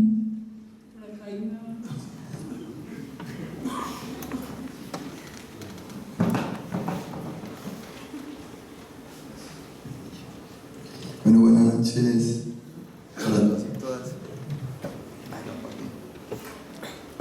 Buenas noches para todos y todas. Mi nombre es Julián Steven Velázquez. Bueno, yo quería agradecerles porque el título me llamó mucho la atención, Resentimientos de la Guerra, ¿cierto? Si bien uno ha vivido como joven el conflicto indirectamente por las bandas que hay en nuestros barrios de Medellín, y debido al problema estructural de conflicto armado que ha sido como una bola de nieve que se ha venido ya dando hasta acá de las ciudades, ¿cierto?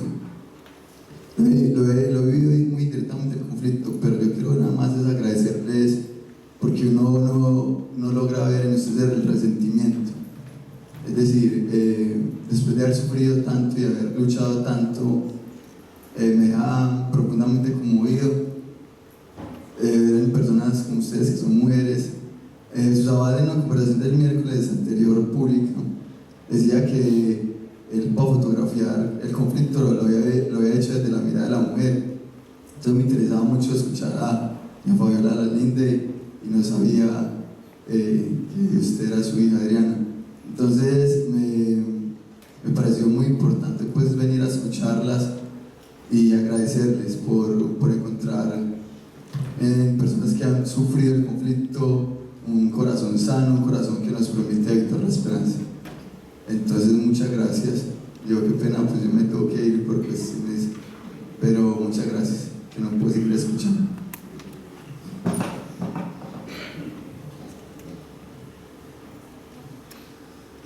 Muy buenas noches, soy Luis Fernando Gómez.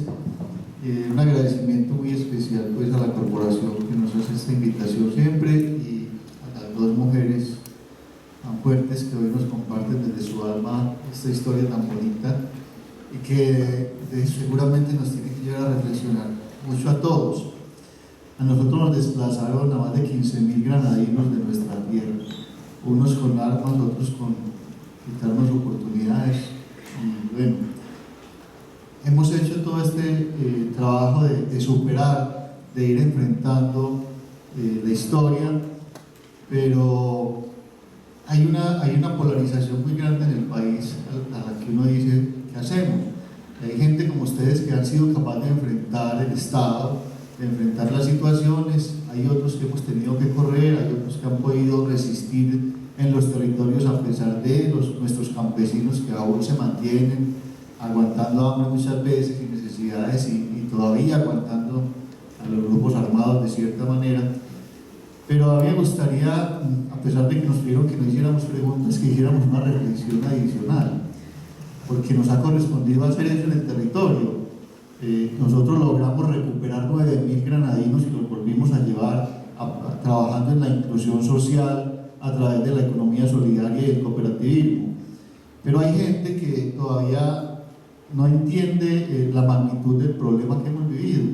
Entonces, con los acuerdos que se van haciendo en La Habana y que nos han ido contando de a poquito, le hemos preguntado a madres que han perdido a sus hijos, a sus esposos, que han sido desplazadas: ¿usted está de acuerdo con los acuerdos de La Habana? ¿Usted qué opina de eso? ¿Es mejor que haya indulto? ¿No es mejor que haya indulto? Y madres que han sufrido esa situación dicen: a mí lo único que me interesa es que me dejen volver a mi finquita y me dejen morir tranquila. Eso es lo que yo le pido a la gente. Pero también le hemos hecho esa misma pregunta a gente que no ha sufrido la guerra, que ha estado cómoda en su estrato 4, 5, 6, de ahí para arriba, y que han estado ahí siempre en la ciudad. ¿Usted qué opina de los acuerdos de La Habana? ¿Qué opinan? ¿A qué le apostamos? Y hemos obtenido respuestas donde dicen que nosotros que maten todos esos hijuetantes.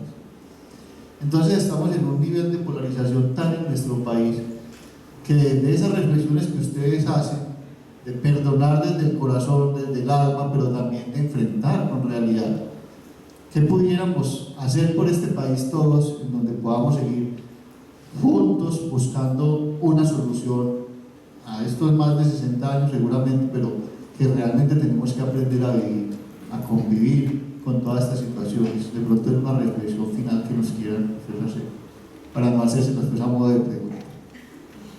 Muchas gracias. Si alguno de ustedes nos quiere decir algo sobre eso, o si lo hacemos al final, no sé si haya otra intervención antes. Bueno, entonces que al final, dicen por aquí Luis Fernando, otra intervención allí.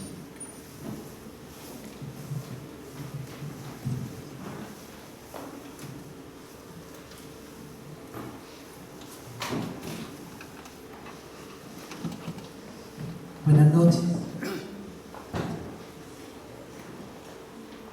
Primero que todo, felicitarlas porque en realidad son unas mujeres muy berracas. Porque en Colombia los desaparecidos son muchos, de un lado, del otro. Y seguro que el miedo hace que muchas personas no lleguen hasta donde llegaron ustedes.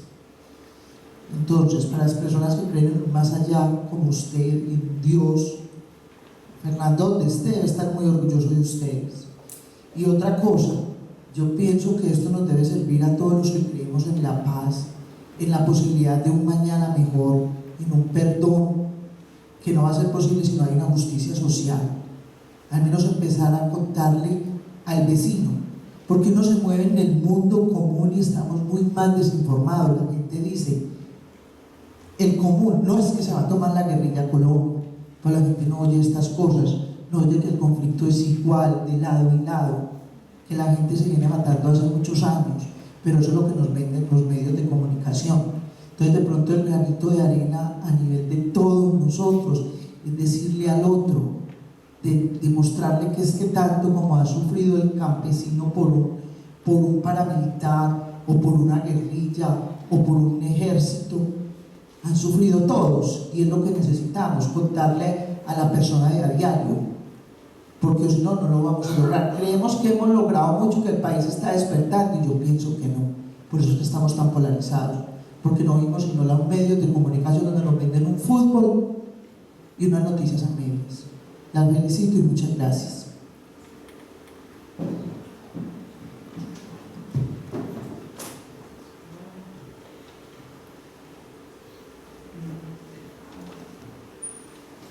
Buenas noches, mi nombre es Sara.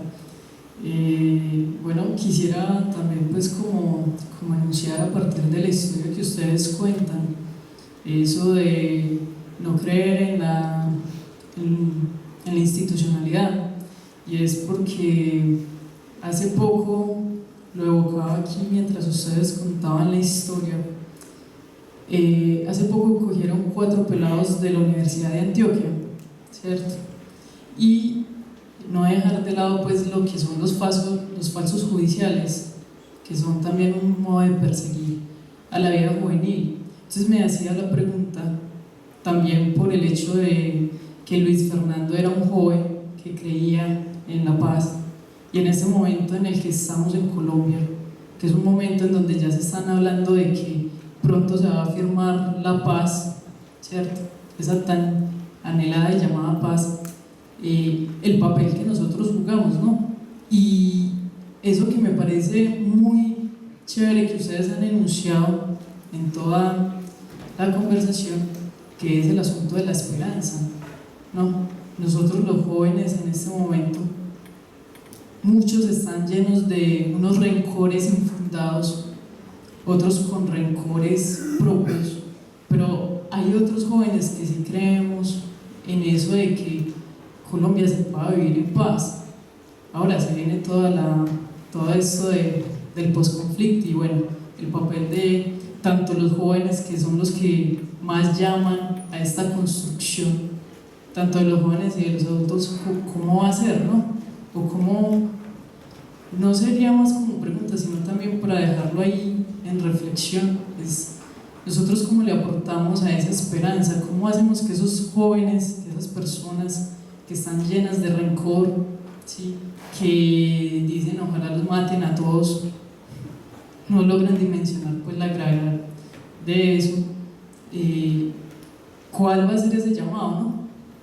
Por un lado, y por otro lado también enunciar que con esto que pasó con estos jóvenes de la Universidad de Antioquia, lo último que enunciaba la señora Fabiola es que no se sabe el dolor de la madre. Y yo le conté a mi mamá y le dije, mamá, soltaron a los pelados. Y la respuesta de mi mamá fue, qué alegría por las mamás de esos jóvenes, porque ustedes no logran dimensionar cómo se sufre. Entonces eso lo evocaba ahorita cuando ustedes hablan, es que ustedes, los jóvenes, ¿cierto?, no saben cuál es el dolor de una madre cuando un hijo lo desaparece o no llega, cuál es esa preocupación. Y muchas gracias por esta historia. Yo antes la había leído también pues como en uno de los informes de derechos humanos que hay por ahí rotando, entonces apenas vi que eran ustedes, decidí venir. Muchas gracias.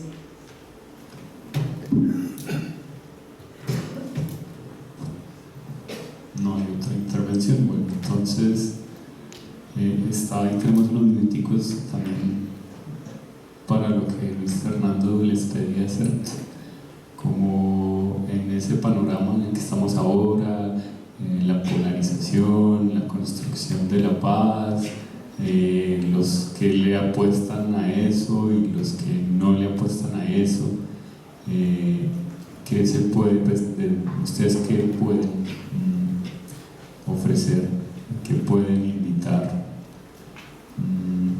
decir sobre eso, una reflexión? Yo de todas maneras ahí metería la cuchara un poco para decir,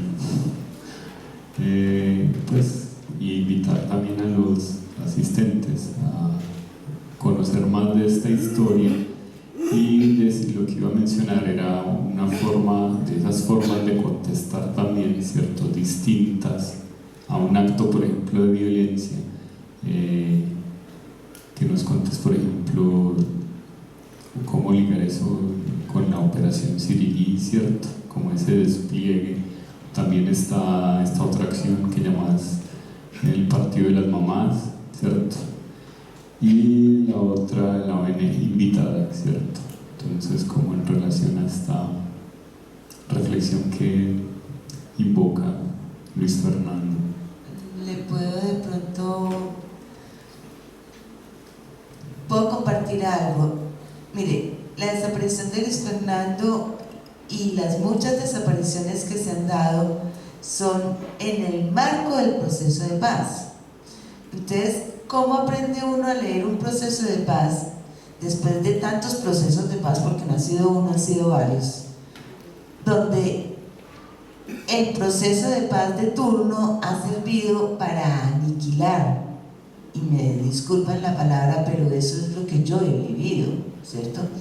Entonces, ¿a dónde quiero llegar? Hay que distinguir entre un proceso de paz entre unos y otros para unos asuntos propios de ellos y nuestros, porque es que ahí no se están beneficiando sino ellos dos, los que están conversando, y obviamente nosotros estamos pidiendo, la humanidad, el país y el universo está pidiendo, oiga, ya no más. Entonces ahí ya comenzamos a tener algo de claridad para poder salir adelante. Ojo, queremos paz, la necesitamos, es nuestro deseo, pero no está ahí. Lo siento. ¿Por qué? Porque los procesos de paz, si ustedes revisan los procesos de paz, ¿para qué sirvieron? Sirvieron fue para aniquilar sociedad y poder avanzar en lo que están haciendo. Y lo otro es que esto es un distractor, que también lo aprendí en los otros procesos de paz, a precio de sangre, a precio de desplazamiento, a precio de... Entonces, si logramos distinguir cuáles son los objetivos del proceso de paz para unos, de los nuestros, que sí queremos paz sin necesidad de plata, sin necesidad de entregar terrenos, sin necesidad, porque eso de cada periodo de paz ha cedido cosas, ¿cierto? Ahora, muy rico que logren un proceso de paz entre ellos, pero también muy rico que nosotros logremos el nuestro y más definitivo. Entonces, lo de ellos es puntual y lo de nosotros lo queremos y lo estamos surgiendo más definitivo.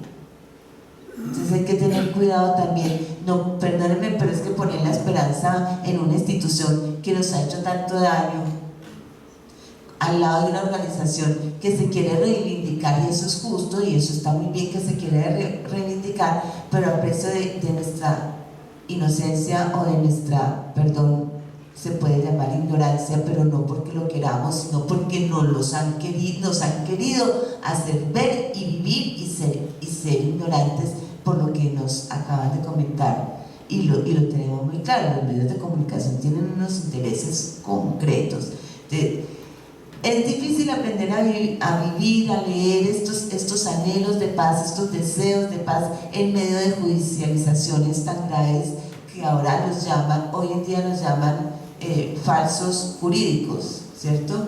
Entonces, uno cada año, cada periodo presidencial le cambia el nombre al asunto. Por favor, si queremos paz, comencemos por llamar las cosas por su nombre, no creer en la institución como algo radical para lograr el asunto de la paz, sino que entendamos que estas dos organizaciones, Estado y guerrillas, quieren negociar, y sin terminar de negociar y dañando la negociación ya están entrando a negociar con el otro. O sea, qué pena, nos están sacando y nos están saqueando mientras están haciendo este proceso de paz, y las consecuencias las veremos más adelante. Pero discúlpenme, lo reitero, es que lo hemos debido vivir en distintos procesos de paz. Esta no es la excepción. La única excepción de este momento es que la gente, las personas, los colombianos y la humanidad nos están pidiendo y queremos sumarnos a la paz. La diferencia a los otros procesos. Entonces seamos honestos, no renunciemos a la paz, pero comencemos en lo pequeño y con nosotros mismos y con los que estamos alrededor apoyándonos para salir adelante. De uno en uno, de grano en grano, llena la gallina el buche. Entonces creo que y frente a los jóvenes,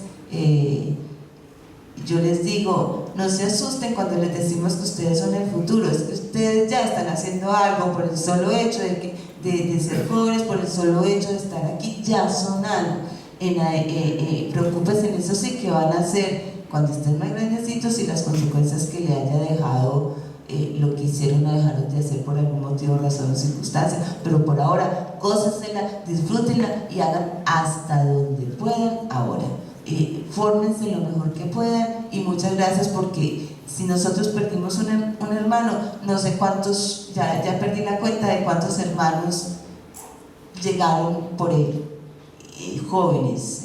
La mamá ya tiene una familia alternativa, se llaman Los Hijos de la Memoria, por ende yo tengo unos hermanos alternativos que son una maravilla y todos son jóvenes, y yo perdí un hermano, pero ella perdió un hijo, pero ganamos una cantidad de jóvenes, y cuál de todos más bello, que es lo que nos da esta fortaleza también y esta razón de ser, y comenzando por estos jóvenes que nos invitaron de la corporación, por ejemplo, que son motivo, y los que hoy nos acompañan y los que nos han acompañado y los que seguirán acompañándonos. Muchas gracias. No, puedes decir todavía algo, unos minuticos, para que digan algo, unos minuticos. 3. Bueno, primero que todo, porque estamos contra el reloj con la tarjeta roja, pero primero que todo muy agradecidas, porque para nosotros es muy importante estas reuniones y poder compartir con todos ustedes pues nuestros modestos testimonios. Yo les quiero decir que las conquistas de la humanidad son lentas y difíciles. Yo voy a cumplir 32 años en esta historia de Luis Fernando, y en el año pasado 2 organizaciones nos han manifestado como su deseo de colaborarnos, como fue Diaconía, que me dieron el premio de toda una vida, y la UNESCO en diciembre del año pasado también han hecho un reconocimiento que por la labor de nuestro archivo, ya los Hijos de la Memoria ya lo sacaron en YouTube, se llama el Sirirí tiene canal y tiene archivo. Entonces en YouTube encuentran muchas historias y todo esto que tiene que ver con Luis Fernando. Y yo sí hago mucho énfasis en confiar en la gente joven hoy en día, porque ya pues tienen que empezar a leer, a interesarse, a investigar, porque ustedes sí son el presente y el futuro de este país, y hay un ejemplo muy grande que yo conozco, que son los hijos e hijas de la memoria de todos los desaparecidos que ya tienen su movimiento, hijos e hijas. Hay unos que ya son graduados en Derecho, son documentalistas, son sociólogos, han hecho cosas increíbles, y sobre todo en ellos no hay odio ni venganza. Y yo resulté me nombraron madrina del grupo de Bogotá, que salió como en el 2008, y ellos han hecho todos sus trabajos dedicados a sus papás, han escrito historiadores y todo, pero son sin odio ni venganza. Y encontré que muchos compañeros de ellos de la universidad también están ahí con ellos, porque los quieren acompañar, porque ellos no quieren que sus hijos y su futuro sea como el que les tocó a ellos. Entonces hay unos que ya tienen hijos y son muy buenos papás y tienen esa parte de que tenemos que erradicar el odio y la venganza. Yo mirando ahora todo esto del proceso de paz, porque yo le sigo el rastro a todo el mundo, encontré que el problema no es político, el problema de la paz en este momento, del proceso de paz no es político, es de odio y de venganza, de una cuestión de tener poder, son un grupo de personajes que le están haciendo la guerra a la paz, que son los enemigos de la paz. Entonces, con el odio y la venganza no van a ir a ninguna parte. con el Señor innombrable, él todo se lo acomoda a la FARC, y para él la FARC es todo, no hay más sujetos ni más guerrilleros que la FARC. Entonces él hace todo lo que puede para no hacer nada. Y todos han cometido errores muy graves, tanto los guerrilleros como los gobiernos, como el Estado. Porque el Estado, lo que es el Ministerio de la Defensa, allá también hay problemas de odios, de venganzas, han cometido errores, han torturado muchachos, han hecho cosas muy graves. Y es por eso que Adriana decía, que yo lo dibujé hace muchos años, la bendita Escuela de las Américas. Es que allá es donde les enseñan todo eso, a torturar y a hacer todo lo que hacen. Y una de las normas de ellos es que tienen que negar siempre lo que hicieron. Pinochet murió diciendo que él era inocente. Y aquí todos los que han cometido errores de esos graves y niegan qué fue lo que hicieron. Entonces, y una vez en Estados Unidos también, pues eso hay una organización que está en contra de la Escuela de las Américas, porque eso salió desde el triunfo de la Revolución Cubana. Entonces se pusieron a mandar todos los del ejército a hacer esos procesos allá en la Escuela de las Américas. De ahí se retiró Venezuela, se retiró Brasil, se retiró Chile, se retiró de Panamá, los echaron porque los decían verdugos, asesinos, porque esa gente es tenebrosa. Lo único que lograron con Clinton fue que le cambió el título y tiene otro nombre, pero eso es escabroso, y esos son los que tienen que ver con los falsos positivos, porque el gobierno tiene que cumplir con el proceso de Colombia, lo que interviene Estados Unidos, el Plan Colombia, que toda esa plata que les dan para el plomo se la dieran para las escuelas, para la cuestión. Ahora todos están muy preocupados con la educación, pero la educación tiene que empezar con el Estado, con el mismo presidente de la República y con todos, porque aquí no saben que este es tiene un país que de muchos departamentos, de muchas maneras de ser, de culturas, de religiones, de historia, y no valoran lo que hacen los indígenas, los afro, los campesinos, que son una gente inteligentísima, pero aquí no valoran nada de eso. Entonces hay que empezar por educar al Estado y todo el Congreso y todos los demás. Y toda la gente joven y todos los de ustedes que están en las universidades, pues empezar a hacer algo de trabajar por esto, y sobre todo que tanto hay ahora tantos de la era de los derechos humanos, como hay psicólogos, psiquiatras, neurólogos, todo eso. Yo considero que se debería de hacer como una reunión, algo como para todos nosotros, a los seres humanos, enseñarnos qué significa ser un ser humano. Es que es la especie que es la única que se acaba ya misma, ni siquiera las ratas hacen eso, sino cuando están más reproducidas más de la cuenta en cautiverio. Pero la violencia que estamos padeciendo en todo el mundo es aterradora. Entonces necesitamos como recuperar lo que significa pertenecer a la especie humana, y eso lo tenemos que hacer entre todos.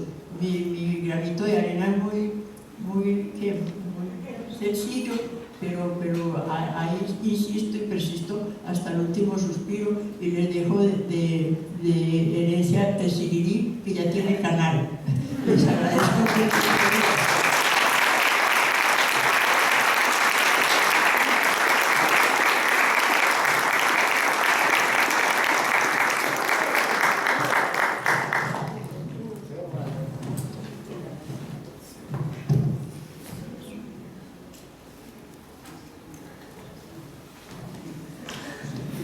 Estamos todos sorprendidos. Entonces,